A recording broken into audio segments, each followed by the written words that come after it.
اعوذ باللہ من الشیطان الرجیم بسم اللہ الرحمن الرحیم۔ اسلامی معلوماتی ویڈیو شروع کرنے سے پہلے تمام دنیا کے مومن مسلمان بھائیوں کو السلام علیکم ورحمۃ اللہ وبرکاتہ۔ سوال: مسلمانوں نے قادسیہ اور مدائن کی جنگ کس کی قیادت میں لڑی؟ جواب: حضرت سعد بن ابی وقاص۔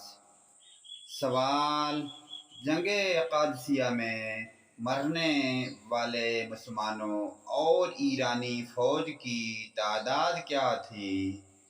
جواب: 10,000 مسلمان، 1,00,000 ایرانی۔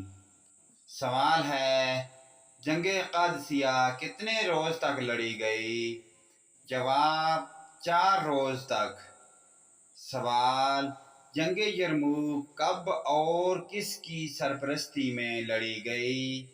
جواب: 15 ہجری کو حضرت ابو عبیدہ کی قیادت میں۔ سوال: جنگ یرموک کس کے خلاف لڑی گئی؟ جواب: رومیوں کے خلاف۔